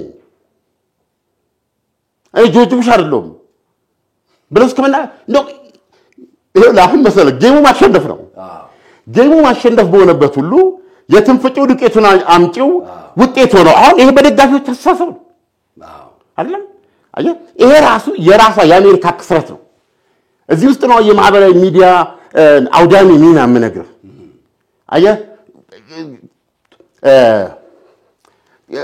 እውነትን እንድትመረመር አያስችልም እንትን ነው እንዴት ነው ማለት አስቸጋሪ ነው ሰፊ ነው በጣም የራሱን ዓለም መፍጠር የሚችል ነው ስለዚህ እንደዛ ነው ማየት ያለበት ይሄ እንደ ቀልድ የሚታያል በእነሱ ምርጫ ላይ ቢያልፍም ሌሎች ግን ስለ ሀገራቸው ቢያስበው ይሄን ነገር ማየት አለባቸው አንድ ቦታ ላይ አስቆመው ኦባማ ፕሊዝ እኔ ማኬን እስከ ማለት ደርሷል ሁለተኛ እኔ ምንድነው የሪፐብሊካን አሜሪካ የዲሞክራት አሜሪካ የጥቁር አሜሪካ የነጭ አሜሪካ የምን አሜሪካ የሚል ነገር ሁለት አሜሪካውያንን በማለት በኔምነት ነው ምነግረው መብቴ ነው ባለም አንድ እንትን ቦታ ላይ ነው ያለነው ራሳችን አርክተን ነው የምንኖረው ሐሳባችንን ገልጸን ማለት ነው እኔ እሱ በጣም ከፋፋይ ነበር ብዬ ነው ማስበው ኦባማ አሜሪካ ዋትስ ዲሞክራሲ ያው ትልሉ ይችላል አንዳንድ ጊዜ ያለፈ ነገር ሊሆን ይችላል አለው ሜካኒዝም አለው አሰራ ግን አንድ ሰው ዲሞክራት ነው ሲል ዲሞክራት ነኝ በሚሉት በዲሞክራቲክ ፓርቲ አስተሳሰብ ውስጥ ሁለቱም በዲሞክራሲ ማቀፍ ውስጥ ያሉ ናቸው በዲሞክራሲ ማቀፍ ውስጥ ያላቸው የቫልዩ አይነት ወይም እንትን ሊለያይ ይችላል ሁለት ፓርቲ ሆነበት ምክንያት ይሄ ነው አየ ሪፐብሊካን እና ዲሞክራት ነው የአሜሪካንን መስተንጠቅ አርገህ ካቀረብከው the very የአሜሪካዊነት መገለጫ ነው ለኔ ደግሞ ይሄ ስታደርገው አሜሪካንን አንድ ሊያደርግ የመጣ በታኝ ሰው ነው ኦባማ ገብቷል እኔ እናንተ እንድቁጥለን በጓደኝነት አብረን ሻስንጥጣ መጥቶ በጣም እኮ ነው ደስ የሚለው ይሄንን ለማለት ምክንያት መኖር አለበት አገር ሰላም ሆነ በጠዋት በወጣበት እኔ እናንተ ቁጥለን አንድ በረንዳ ላይ ሻይ ቡና እየጠጣን እንስቃለን አይደል አንተ ሰው መጣጣቅባችሁ ነው እኔ እኮ አላስችል ብሎኝ ነው መጥቼ እኮ እንደው ይሄን እንግዲህ ይሄን ሳልነግራችሁ አይደለም ምን ነው የምትነግረው ስለው እንዲህ ቁጥላችሁ ግራና ቀኝ ሻይ እየጠጣችሁ ስትሳሳቁ ሳይ በጣም ነው ደስ ያለኝ ይሄ እኮ ትልቅ ነገር ነው ኦኬ ይሄን ትልቅ ነገር የሚያደርግ የተፈጠረ ነገር መኖር አለበት መጀመሪያ አይደለም እንዴ አለበለዚያ ግን ኖርማል የሆነው ያለ ምንም መመራመር ሃቢቹዋሊ የምንፈጽመው ነገር አብሮ መኖርህን ናቹራል አብረን መኖራችን በሙሉ የሆነ አቺቭመንት አድርገው ካቀረቡት አሁን መስጋት አለበት ገብቷል ስለዚህ ጥቁር አሜሪካዊ ማለት ምንም ማለት አይደለም ያ ማንኛውም ጥቁር ብላክ አሜሪካን ብሎ የሚገልጹ አይደለም እንዴ እንደቱ ደግሞ ዋይት አሜሪካን አይደለም አሜሪካን ይላል ስፓኒሽ አሜሪካኖች አሉ ስፓኒሽ አሜሪካ ማለት ስፓኒሽ ስለሆኑ ነው እንትኑ አሉ አሜሪካዊ ናቸው ግን እንትናቸው ይሄን እንደ ልዩነት አሜሪካውያን በዚህ ደረጃ የተበታተኑ አይነት አድርጎ ያቀርበው ኦባማ ገብቷል ኦባማ ነው መተከት አይደለም ከኦባማ ከዛ ከተደነቀለት ከተጨበጨበለት ወደ ዋይት ሃውስ አሽቀንጥሮ ያገባው ንግግር ኮሱ ነው በዲሞክራቶች አንድ የዲሞክራት እጩ የነበረ ልክ ኮንቬንሽን አላቸው አይደል ሲያስመርጡ የዲሞክራቲክ ፓርቲ ፕሬዚደንት የተወዳዳሪ አሁን በይፋ እንትን የሚሉበት ማለት ነው ልክ አሁን ማነው እቺ ካማላ ሃሪስ በይፋ እንትናች ኮንቬንሽን የዲሞክራቶች እዛ ላይ የተለያዩ ሰው ንግግር አድርገው ኦባማ እኮ ያን በዛ ንግግር እኮ ነው የመጣው የለም ሌላ ነገር እኮ ያን ንግግሩ አሜሪካንን አዋሃድ ሆኖ መጣ ከየት ልዩነት ነው አሜሪካንን የሚያዋሃደው ገብቷል ዩሲ ዓለም በሙሉ ወደ አሜሪካ የሚሰደደው ለምን ነበር ስደተኛ አይደለም ብሎ የሚያስበው እዛ ነው እንግሊዝ ሀገር ስትሄድ ዘላለማዊ ስደተኛ ነው ጀርመን ብትሄድ ሁሉ ነገር ታገኛለህ ይነው ስደተኛ ነው ጀርመናዊ ዜግነት ይዘህ ስደተኛ መሆንን ታውቃለህ የአሜሪካ ታሪክ ግን ይሄ አይደለም አይደል ስደተኛ በስደተኛነት የገባው አሜሪካዊ ሞት ብቻ ሳይሆን አሜሪካንን መርተዋል ለዚህ ነው ዓለም በሙሉ ወደ አሜሪካ መሰደድ ይፈልጋል ኦባማ እስኪነግረው አዎ የነገሮች መለዋወጥ የእንትኖች በሪፐብሊካኖችና በምንድነው በእንትኖች መካከል ኮትሮ የተለየ ወይም መካረል ሊኖር ይችላል የፖለቲካ ክረት እንደዛ ነገር ሊኖር ይችላል ነገር ግን ቤዚካሊ ዶናልድ ማነው ባራክ ሁሴን ኦባማ አሜሪካ እንደ አሜሪካ ተከፋፍላለች ተበጣጥሳለች አሜሪካውያንን አንድ አድራጊ አዋጅ ሆነ የመጣ ነው ታዲያ ለምንድን ነው ከዛ በኋላ የአሜሪካ አንድነት እየተነከረ ያለው ትናንት አሜሪካ ኮንግረስ ላይ ሲያደርጉ ያ ኮንግረስ ነው ግማሽ የሀገሪቱ ፓርላማ ግማሹ በተቃውሞ 2 ሰዓት ሙሉ ሌሎች 2 ሰዓት እንደነት አሜሪካ ላይ ነው አይደል በዚህ ደረጃ ኮሎ ደግሞ በዚህ ደረጃ ለምሳሌ ምን ያህል ፋክቶችን ወደ ዓለም መመልከት ያስፈልጋል ለመጀመሪያ ጊዜ ነው በአሜሪካ አንድ ዲሞክራት ተቋሚ ምንድነው የፓርላማ ስነስርዓት አስከባሪ መጥተው እንዲወጡ አረጋቸው አፈጉባኤ ዋዘ ማለት ነው አፈጉባኤ ሪፐብሊካን ናቸው በአሜሪካ ታሪክ ሆኖ ያውቅም ነው የሚለው ለመጀመሪያ ጊዜ መሆኑ ነው ማለት ሲምፕሊ ዲክታተርሺፕ እየመጣ ነው እያሉ ነው እየገለጹ ያሉት ምክንያቱም ሐሳብን በሐሳብ መግለጽ የሚቻልባቸው በውጣ በእንትናል ሰውየው እንደው ሲደረጉ ለምን በተቋም አብረው ወጡ አሁን ጥያቄው ምንድነው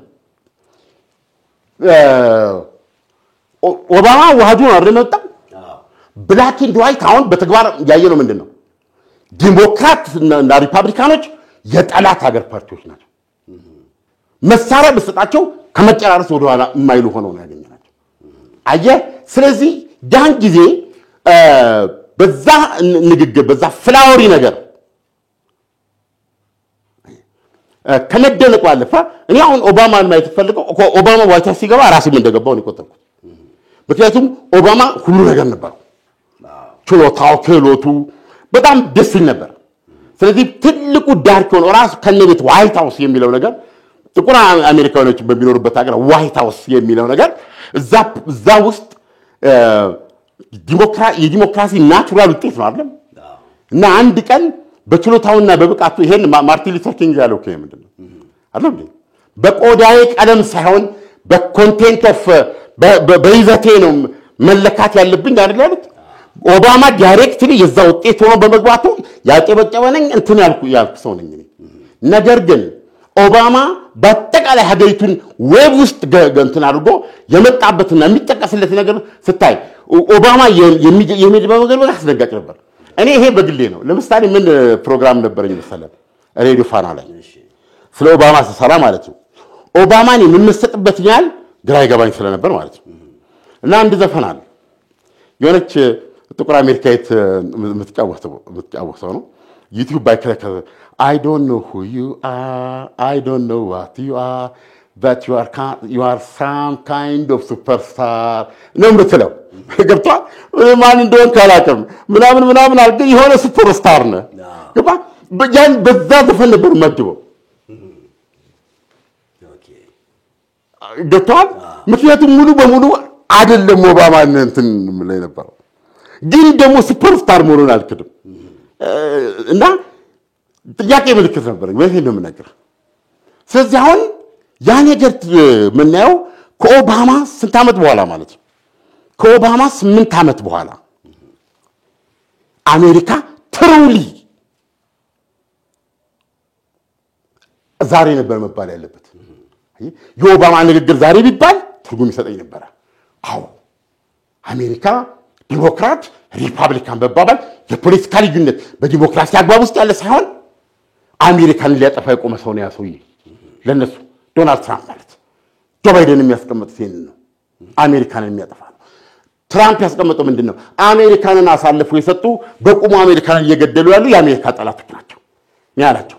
የዩናይትድ ስቴትስ አርሚን የምትጠቀመው የድንበር ላይ አይደለም፣ የትም ቦታ አይደለም፣ ከውስጥ ያለውን ጠላት የመዋጋበት ብለዋል። ገና ዩሲ አሁን በዶናልድ ትራምፕ አስተዳደር ውስጥ ብዙ ሰልፎችና ተቃውሞዎች ይመጣሉ።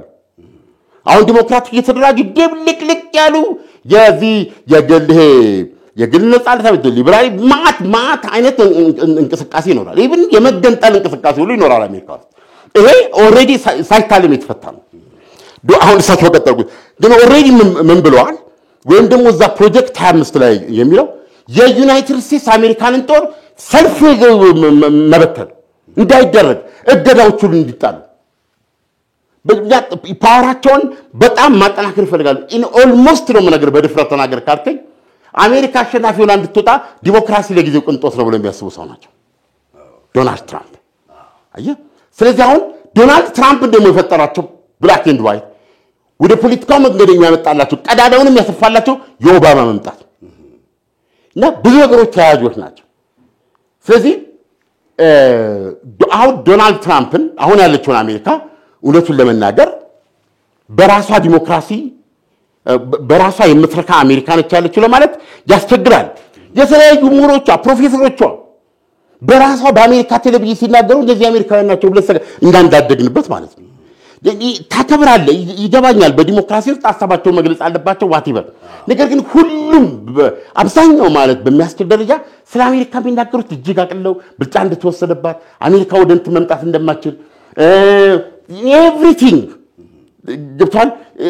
እንትን ማለት በሳይንስ በቴክኖሎጂ በቃ እንዴት አድርጌ ነገር ወይም ደግሞ በእንትን ምንድነው ውድድር ሲበዛብህ ሁለተኛ ሲመጣብህ አንደኛ የነበረው ያ እንትን የነበረው ነገር እየቀነሰ ሲሄድ ሰዎች ፍራስትሬት ማድረግና ወደ ሁለተኛ የሚሄድ ነገር አላቸው። የዛ ውጤቱን አይታወቅም። አሁን ይሄ ነው ያለው። ስለዚህ አሁን ዶናልድ ትራምፕ የመጡት ዶናልድ ትራምፕ ማንንም አይመስሉም። ከሳቸው በፊት ካለው ብላክ ኤንድ ዋይት ያሏቸው ምንድነው? እኔ በአሜሪካ ታሪክ ሁለተኛው ሰው ነኝ ያለው። ምን ለማለት ነው? ከጆርጅ ዋሽንግተን ቀጥዬ ዘሬስት እኔን የሚወዳደር የለም ነው የሚሉት። እና ንግግራቸውን ሲከፍቱ አሜሪካ ኢዝ ባክ አሉ። አሁን አንተ አንድ አፍታ ቆመ ቢያንስ ላለፉት 80 ዓመታት አውሮፓና አሜሪካ እጅና ጓንት ናቸው። በእነሱ ትስስር ነው በህግ ላይ የተመሰረተ የሚሉት የምዕራቡ ዓለም ዶሚኔሽን በዓለም ላይ ጸንቶ ሊቆይ ይችላል። ዓለምን በእነሱ አምሳል ከሞላ ጎደል የተወሰኑ ጉልበት ያላቸው አፈንጋጮች ይኖራሉ እንጂ አብዛኛው እነሱ ባሉት ነበር የሚሄደው አይደል እንዴ? የዛ ነገር መሰረት ሆነው ይሄ አክሮስ ዘ አትላንቲክ ያለው እንትን ነው ውህደት ነው። እና እሳቸው ማን ነው ዶናልድ ትራምፕ መጡና እግዚአብሔር ይመስገን አሁን ቆንጆ ደግነቱ በእናንተና በእኛ መካከል ቆንጆ ውቅያኖስ አለ። ይሄ ቃላቸውን ነው የምነግርህ። ይሄ እኮ ብዙ ነገር የሚለው አለ። ስማ ገላገል እግዚአብሔር አምላክ ይሄን ሽብልቅ አስገብቶልናል ተመስገን። ቢዩቲፉል ኦሽን አሉት። ቢዩቲፉል ኦሽን እኮ ያሉት ምንድነው? ማምሱ ባይኖር ነው ብሎ መንገሽገሽ እኮ አይደል? እንደዚህ ያሏቸው አውሮፓውያኖች። ስለዚህ ከዚህ በኋላ አሜሪካ ኢንዶ ፓሲፊክ ላይ የምታተኩረው በራሷ ተርፍ በራሷ ዙሪያ ላይ ነው የምትሰራው አሜሪካ። እና ደግሞ ስጋቷ ያለው ወታደራዊ ሆነ ኢኮኖሚያዊ ስጋቷ ኢንዶ ፓሲፊክ ነው፣ ኢንዶ ቻይና። እዛ ስለሆነ ወደዛ ነን ራሳችሁን ቻሉ ነው ያሏቸው። አሁን ይህን ሲሉ አውሮፓውያኖች እንዳልኩ በስብሰባ ተጠምደዋል። ጉር ነው የምናየው። ዝም ብለን በተቆጠር ወደ 50,000 ስብሰባ ሊያደርጉ ይችላሉ። ልክ ቅድም ጭንቅላቱ እንደተቆረጠ እንዲህ ያላቸው እውነታቸውን ነው። እንጂ ሰውዬውን ቁርጥ አድርገን ይሄ ነገር እናድርገው ወይስ እዛ ውስጥ ነው ያሉት። ስለዚህ አሁን አሜሪካ ላይ ያሉት ሰውዬ ፕሬዚደንት ዶናልድ ትራምፕ ስለሳቸው መገመት ነው የምትችለው እንጂ ልታውቃቸው አትችልም። እና ከሌላ ከራሳቸው ስሜትና ራሳቸው ከሚሉት ከራሳቸውና በራሳቸው ዙሪያ ገብቷል በራሳቸው ዙሪያ ያሉት ባለስልጣኖች ጭምር በአሁኑ ሰዓት ያላቋረጠ አክብሮት መግለጽና ማሳየት አለባቸው ለዶናልድ ትራምፕ።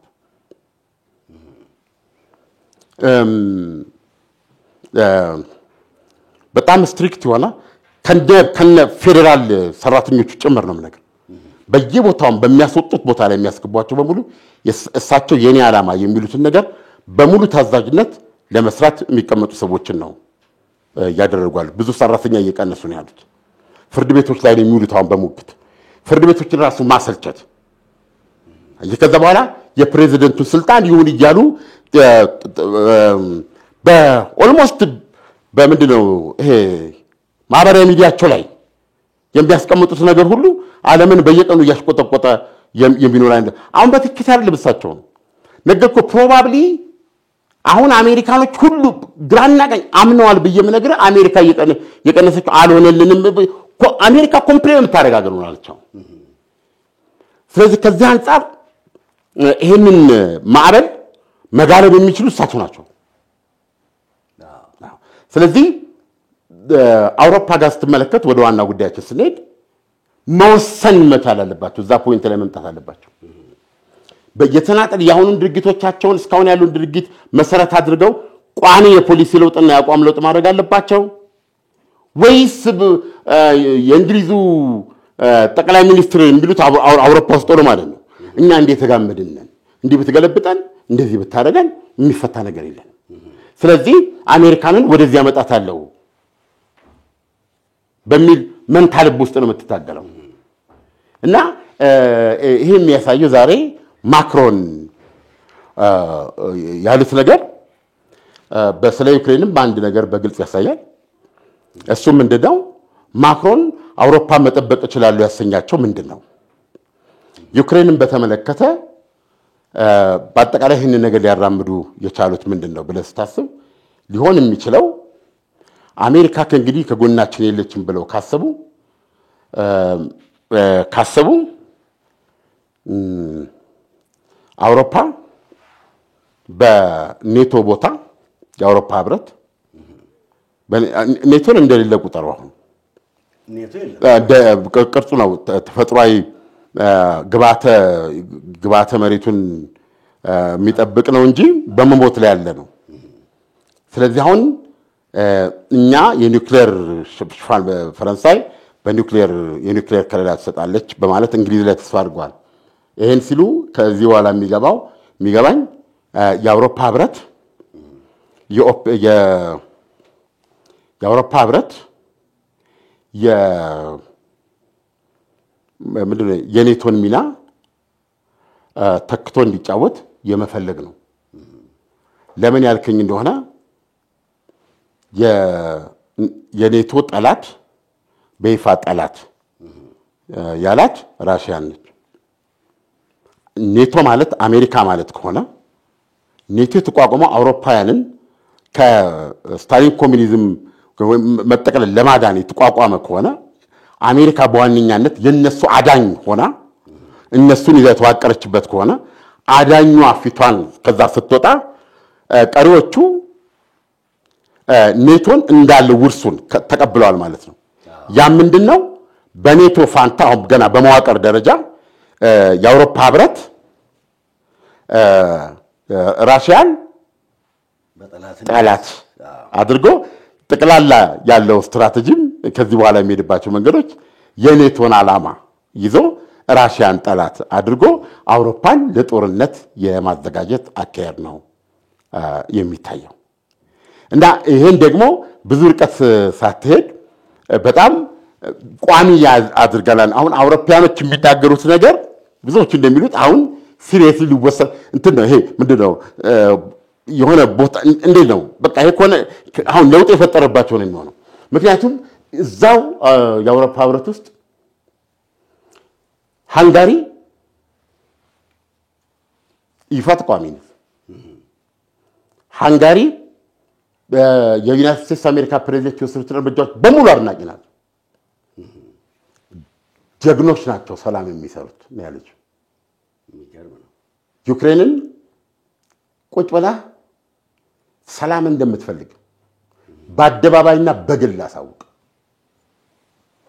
ሁለተኛ ምን ይሄ የታቀደው የዶናልድ ትራምፕ የሰላም እቅድ ግቡን እንዲመታ ገብቷል። ምን ልታጣ እንደተዘጋጀ አሳውቅ ብለውታል። ምን ልታጣ እንደምትችል ልብ አድርግ። እስካሁን ያለው ፖሊሲ ምንድነው? የዩክሬኑ ፕሬዚደንት የዘለንስኪ ፖሊሲ አንደኛ ከክሬሚያም ትውጣ ከዚህም ትውጣ ብቻ አይደለም፣ ከፑቲን ጋር ይነጋገሩ እንደ ፖሊሲ። አሁን እዚህ ፖሊሲ ላይ እስካሁን ይሄ ለውጥ ያለ የአውሮፓ እንትን የለም። ዘኦንሊ ቲንግ አሁን እንግሊዝና ፈረንሳይ አንድ ላይ ሆነው ከዩክሬን ጋር መክረው አንድ የሰላም እቅድ ለአሜሪካ ሊነግሩ ነው። ያንን ሰላም እቅድ መሰለኝ የአንድ ወር ተኩስ አቁም እንዲደረግ የአንድ ወር ተኩስ አቁም ይደረጋል። እንዳም ይሄ የአንድ ወር ተኩስ አቁም አንተ ነው መቀበል አለባት፣ ሩሲያ መቀበል አለባት። ለምን ግብ ለምንድን ነው ማቆመው የአንድ ወር ተኩስ አቁም ብላ ብትጠይቅ ራሽያ ጀስ ለሰላም ዝግጁ መሆንሽን ተኩስ አቁም ተቀበል ለሰላም ዝግጁ መሆንሽን ማሳያ በቃ ጀስ ለአንድ ወስቲ አትኩሽ አባብልባ የሁሉ የሰው ኃይል የሁሉ ሀብት የሁሉ ንብረት ከወደመ በኋላ ማለት ነው። አዲስ ዋይ ቢለው መመለስ አለባቸው። የአንድ ወር ተኩስ አቁም ብለዋል። በጣም የሚገርም ከዛ ከአርብ ዕለት ውርክቡ በኋላ በአሜሪካኖች የተያዘው አቋም ሰውዬው አብረን የሚሰራ አይደለም።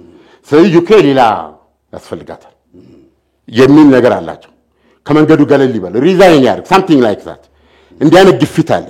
ይሄን ሊቀይር የሚችል ነገር ካለ ወጥቶ ለሰላም ዝግጁ መሆኑን እና ደግሞ ለነሱ ምን ሊተው ዝግጁ እንደሆነ መግለጽ አለበት ብለዋል። አሁን ይሄን ተከትሎ ደብዳቤ ምንድነው ኤክስ ገጻቸው ላይ ያወጡትን መልእክት አስቀድሞ በደብዳቤነት ለአሜሪካ ልከዋል። እና ምንድነው የሚለው እዛ እኛ ዩክሬን ማለት ነው በፕሬዚደንት ትራምፕ ጠንካራ አመራር ስር ለመስራት ዝግጁ ነው ይላል። የዚህ ጦርነት መቆም ከዩክሬን ህዝብ በላይ የሚፈልገው አይደለም። በአጠቃላይ ይሄ ጦርነት እንዲቆምና ሰላም እንዲመጣ እንደሚፈልግ ጉጉ እንደሆነ ጽፏል ማለት ነው። እዚህ ላይ ይሄንን ኮንግሬሱ ላይ አንብበውታል። አያችሁ ድሉን በወዲያውን የተቀዳጀውትን ድል የጦር መሳሪያ እንትኑን ሳቆምና የሰለላ መረጃ ልውጡን ሳቆም በአንድ አፍታ ይኸውላችሁ የተፈለገው ውጤት መጣ ብለው እዛ ኮንግሬስ ላይ አቅርበውታል። ኦኬ እና የእንትን አቅርበዋል ዘለንስኪ ያቀረበው እውነተኛ ለሰላም ዝግጁ ከሆነች ራሽያ ከተቀበለችው የአየር የባህር የሚሳኤል የአየርና የባህር ለምሳሌ የጦር ጀቶች የሚሳኤል የሰው አልባ እነዚህ ተኩሶች እንዲቆሙ ባህር ላይ ምንም ውጊያ እንዳይኖር በባህር ላይ እንግዲህ የሚዋጉት በአየር ላይ ይዋጋሉ፣ በባህር ላይ ይዋጋሉ። እነዚህ በሙሉ ተኩስ አቁም እንዲደረግ ሐሳብ አቅርበዋል ራሽያ እንድትቀበለው። እንደ ፈኒ ፓርት የምድር ውጊያውን ተኩስ አቁም አልጠየቅም። ገባ? አሁን ይሄ በዘለንስኪ በኩል የቀረበው ነው። እዚህ ጋር እንግሊዝና ፈረንሳይ ደግሞ አሁን ራሳቸው ሌሎችን አድርገን አቀረብን የሚሉት የአንድ ወር ተኩስ አቁም እና ተኩስ አቁምን ተከትሎ ይለዋል። አሁን ይሄን አንድ ወር ለሴ አሜሪካ ተቀበለ ማለት ራሽያ ተቀበለች። ከዛ ልክ አሁን በዚህ በመካከለኛው ምስራቅ በእስራኤልና በሐማስ መካከል እንደምናየው የሁኔታው አስጨናቂ ከመሆኑ መጀመሪያ ተኩስ አቁም ይደረስ እንደ እስረኞች ምናምን ልውጥ ተብሎ ይጀመር ብቻ አይደለም። ይሄን ልውጥ ሲያደርጉ 4-5 ሳምንት ሲያልፍ ይሄ እየተካሄደ ደግሞ ሌላ ድርድር በማድረግ ተኩስ አቁሙ እንዳይቆም አይደለም። በዚህ መንገድ የሰው ሞት ይቀንስ ምን ነው በቃ ጦርነቱን በዚህ መንገድ ለማዳፈን ነው። አይደለም የሁሉ ሰው ጥረት እስቲ አንድ እሺ ይበሉ በቃ ለዚህ ጉዳይ ብላን የ6 ዓመት ተኩስ አቁም ተደረገ አይደል አሁን በዚህ የ6 ዓመት ተኩስ አቁም ውስጥ ይሄንን ያካሄዱ የሌላ 6 ወር 6 ሳምንት ተኩስ አቁም ተደራደራለ እንዲህ ያደረጉ ጦርነቱ እንዲመክት ጥረት ያላደረገ የለም ኦኬ ይሄ አሁን የአንድ ወር ተኩስ አቁም ቀጥሎ የሚደረገው ውይይት ራሽያ ብትቀበለው ይሄንን የአንድ ወር ተኩስ አቁም ወደ 1 ዓመት ተኩስ አቁም እንቀይረው ወይም እንደዚህ የሚል ነገር ነው ከዛ ምንድነው ችግሩ በለኝ አሁን ተኩስ አቁም የሚባል ነገር ከመጣ መሰረታዊ ሊስማሙበት ተዋይተው ሊስማሙበት መስማማቸው ይሄን አሁን ለምሳሌ አሜሪካ የምታስገድደው ልተው ተዋሉ የምትለው በዚህም በኩል እኮ ለራሽያም ዘሰም የሚለው ነገር እንትን ሳይሆን ተኩስ አቁምን ተከትሎ የእንግሊዝና የፈረንሳይ እንደዚህም የሌሎች ፍቃደኛ ሀገሮች ጦር በቀጥታ ገብቶ ሰላም ማስከበር ሚና ባየርም በመደረም በባህርም እንዲጫወቱ የሚል አሳባላቸው ይሄ ደግሞ ከባድ ነው በኋላ ለምንድነው ዲፋክቶ ጦርነቱን ተመልሳ ራሽያ እንዳትመጣበት የሰላሙን ትንባላለበት ሁኔታ ማለት ነው ዩክሬን ምን ነገር ሰሬንደር በማታደርግበት ሁኔታ የተያዘ ግዛቷን የራሽያን በማትልበት የክሪሚያ ልሳነ ምድርንም የራሽያን በማትልበት ኦፕን እንትን በሆነ መንገድ አሁን በተኩስ አቁሙ ጊዜ መካከል አውሮፓውያን ወታደሮቻቸውን ያስገባሉ ከዛ በኋላ ሰላም አስከባሪ ሚና ላይ ናቸው ከዛ በኋላ ምንድነው ሲባል ድርድሩ ይሄ ነው ለውጥ የለውም ውጣ ራሽያ ውጣ አሁን ራሽያም እንደዚህ ቆና አልወጣም ብላ ጦርነቱን ለመቀጠል ብታስብ ተለውጧል ነገሩ አሁን የምትዋጋው የእንግሊዝ ወታደር አለ የጀርመን ወታደር አለ የፈረንሳይ ወታደር አለ በሰላም አስከባሪነት አለ አሁን ጦርነት ከፈለክ በቃ ሌስዱ አውሮፓና ራሽያ የሚል ሪያሊቲ የመፍጠር አካሄድ የሚመስለው እና በዚህም የተነሳ ይበልጥ አስጨናቂ ነው ይበልጥ ጦርነትን የሚጋብዝ ነው እና ማናቸውኛው የኮሚሽነሯ ማለት ኡርሴላ 800 ቢሊዮን ዶላር ዩሮ ተርጎ ጠቅላላ አውሮፓ ወደ ሪአርማመንት መግባት አለባት ጠቅላላ የጦር ግምጃ ቤቶቿን መሙላት አለባት የጦር ፋብሪካዎቿ በሙሉ ኃይል መስራት አለባቸው መታጠቅ አለባት ተነስታጠቅ እንትሩስ መግባት አለባት አሁን ይህ ጦርነት የአውሮፓና የራሽያ ነው ብለን አምነን መቀበል ወዳለብን ሁኔታ መሄድ አለብን የሚል ነው አካሄዳቸው በዚህ መሃል ነው ዛሬ የፈረንሳዩ ፕሬዝዳንት ለአውሮፓ የኒውክሌር ሽፋን እሰጣለሁ በማለት መግለጫ ያሰጡት የአውሮፓን የጦር አዛዦች በሙሉ በሚቀጥለው ሳምንት ስብሰባ ይጠሩት እና አጠቃላይ ሁኔታው ይሄ ነው ይህ ከዓለምነህ እንስማ ፕሮግራማችን ነው ከዓለምነህ እንስማ ፈረንሳይ አውሮፓን በኒውክሌር እጠብቃለሁ ብላለች አሜሪካ የራሷን ከሩሲያ ጋር ያላትን ግንኙነት መቀጠል ፈልጋለች አውሮፓ በሌላ መንገድ ኔቶ ራሱን ካገለለ ራሱን የመጠበቅና የመደራጀት ህልም ውስጥ ነው ያለው ሩሲያ በዝምታ ውስጥ ስራዋን እየሰራች ነው ነገር ምን ይፈጠራል የምናውቀው ነገር የለም እየተከታተልን እንዘግብላችኋለን የዛሬው ፕሮግራማችን ይሄን ይመስላል በሌላ ጊዜ በሌላ ፕሮግራም እስከምንገናኝ መልካም ጊዜ በነገራችን ላይ ፕሮግራማችንን ላይክ ሰብስክራይብ ሼር እንዲሁም ሱፐር ታንክስ ውስጥ በመግባት ልታበረታቱ ትችላላችሁ በነገራችን ላይ 400,000 ሊገባ እጅግ በጣም ጥቂት ነው የቀረው ሰብስክራይብ 400,000 አብረን እንገባለን መልካም ጊዜ እልልታ ምቹ የመኖሪያ ቤት ሲያገኙ እልል ከማለት ውጪ ምን ይባላል ስለ ሪል ስቴት አይነትና ጥራት ሲመዝኑ የመጀመሪያ ጥያቄው የት የሚለው ነው አዎ ቦታው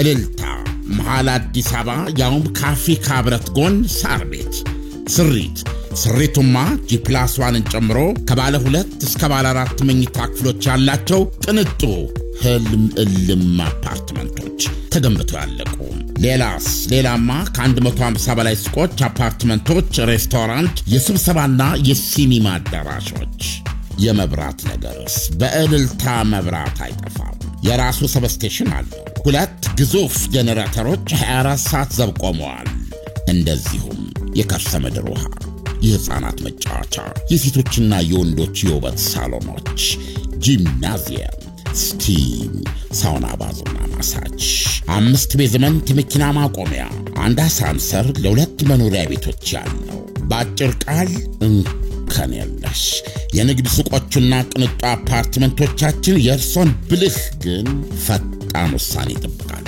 የሽያጭ ቢሮአችን ሳር ቤት ከፖችኪን አደባባይ ወደ ሜክሲኮ በሚወስደው ዋና መንገድ ከአዲስ አበባ መንገዶች ባለስልጣን ጽሕፈት ቤት አጠገብ። እልልታ፣ የምቾት የተድላ ቦታ።